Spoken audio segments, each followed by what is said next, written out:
अस्सलाम वालेकुम जी, कैसे हैं आप सब? उम्मीद करती हूँ आप सब खैरियत से होंगे जी। तो आज हम बनाएँगे वनीला चॉकलेट केक, जो कि बहुत ही आसान सी रेसिपी है और विदाउट अवन, विदाउट बीटर के। चलिए तो रेसिपी स्टार्ट करते हैं। इधर मैंने 2 अंडे लिए हैं, 1 कप जो है मैंने इसमें चीनी ऐड की है। चीनी जो है आप देख सकते हैं दाने वाली है, पिसी हुई नहीं है। अगर आप लोग पिसी हुई ऐड करना चाहते हैं तो पिसी हुई कर दें। इधर जो है मैंने 1 मिनट अंडे और चीनी को साथ में मिक्स किया बीटर से, हैंड बीटर से। 1 मिनट बीट करने के बाद मैंने इसमें ऐड किया है हाफ कप ऑयल। अगर आप लोग स्पून से करना चाहते हैं उससे भी कर सकते हैं। इधर जो है आपने अब इसे जो है इतना बीट करना है कि बैटर जो है हमारा क्रीमी सा हो जाए और चीनी अच्छे से हल हो जाए। इसमें 5 से 6 मिनट लगे थे इसे बीट करने में तकरीबन। अब इधर जो है मैंने 1 टीस्पून इसमें वनीला एसेंस ऐड किया है। इधर आप लोग देख सकते हैं ये अच्छे से बीट हो चुका है। अब इसमें हम ऐड करेंगे half cup milk, room temperature milk हो। इधर जो अब मिल्क के साथ हम 1 मिनट बीट करेंगे। फिर इसमें अब मैंने मैदा ऐड किया है। मैदा जो है मैं 2 कप इसमें ऐड कर रही हूँ क्योंकि हमें बड़ा केक बनाना है। देखिए जी, पहले मैंने इसमें 1 कप मैदा ऐड किया, फिर उसे जो है अच्छे से मैंने मिक्स कर लिया था बैटर में। फिर इसमें मैंने 1 कप और ऐड किया है मैदे का। 2 कप मैदा जो है हम साथ में भी ऐड कर सकते हैं, लेकिन ये है कि 1-1 कप ऐड करने से जल्दी-जल्दी जो है बैटर अच्छे से रेडी हो जाता है और इसमें ना बिल्कुल लम्स भी नहीं रहते। आप देख सकते हैं इधर जो है बैटर अच्छे से रेडी हो गया है।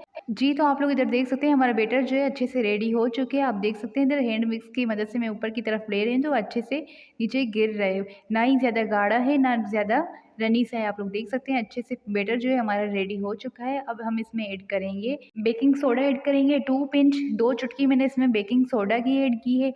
1 चुटकी जो है मैंने इसमें सॉल्ट ऐड किया है। 2 टीस्पून मैंने इसमें बेकिंग पाउडर ऐड किया है। अब इनको जो है अच्छे से हम मिक्स कर लेंगे। इधर जो 1 मिनट लगा था इसे अच्छे से मिक्स करने में। जी, तो इधर जो है हमारा बैटर अच्छे से कंप्लीटली रेडी हो चुका है। अब हम इसे साइड में करेंगे। इधर जो है आप लोग देख सकते हैं मैंने मोल्ड लिया। अगर आप पतीली में बनाना चाहते हैं तो पतीली ले सकते हैं या किसी भी मोल्ड में आप बना सकते हैं।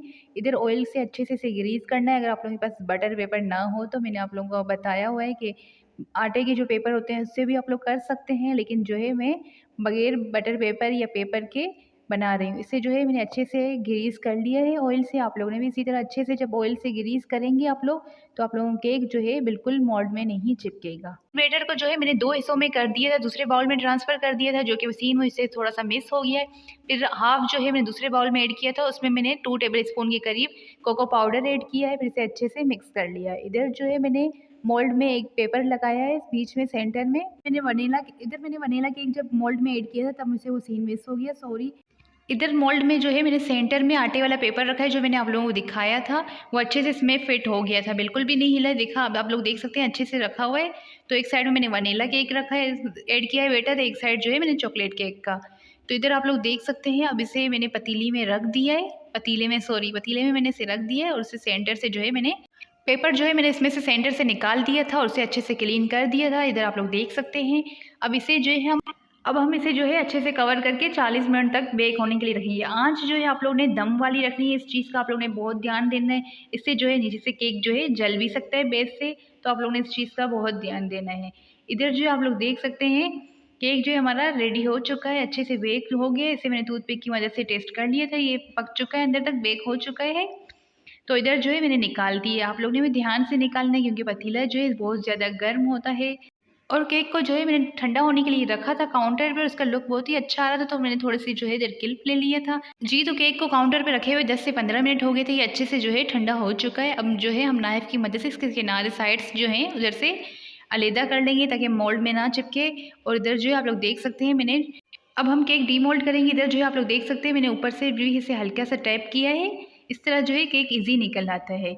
और इधर आप लोग देख सकते हैं माशाल्लाह बहुत ही प्यारा लुक आया है, बहुत ही अच्छे से ये बेक हो चुका था और बहुत ही अच्छा लग रहा था और खाने में बहुत ही अच्छा टेस्ट था इसका। तो इधर जो है आप लोग देख सकते हैं मोल्ड भी जो है मोल्ड जो है मेरा बड़ा था और पतीला जो है इस पर छोटा-सा हो गया था इस बार। तो इधर जो है किनारे से थोड़ा-सा जलने वाला था केक, लेकिन शुक्र है ये बच गया था, ज़्यादा नहीं जला, हल्का-सा से हुआ है। तो इधर जो है मैं सोच रही थी मैं इसे किस तरह कट करूँ। अगर आप लोगों ने क्रीम केक बनाना है तो आप लोग ज़ाहिर सेंटर से ही कट करेंगे। मैंने टी केक बनाया तो इसलिए जो है मैं इस तरह कट कर रही हूँ। इधर आप लोगों को टेंशन लेने की बात नहीं है। अगर आप लोग पतीली में बनाना चाहते हैं तो पतीली में भी आप लोग इसी तरह सेंटर में जो है पेपर रख सकते हैं या किसी को बोल दें पकड़ने के लिए तो एक साइड में जो है आप लोग वनीला केक साइड जो है चॉकलेट बैटर ऐड कर लें। टेंशन की बात नहीं है, बहुत ही ईज़ी और जो है बहुत ही अच्छा जो है पतीले में बेक हो जाएगा और इसी तरह जो है आप लोगों का भी केक बेक होगा।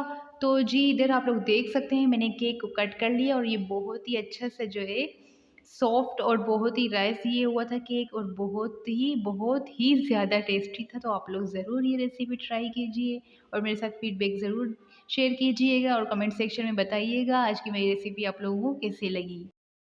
जी, तो अगर आप लोगों को मेरी रेसिपी अच्छी लगती हैं तो लाइक, शेयर एंड सब्सक्राइब कर दीजिए ताकि आप लोगों को आइंदा आने वाले दिनों में बहुत ही अच्छी-अच्छी रेसिपी देखने को मिलें।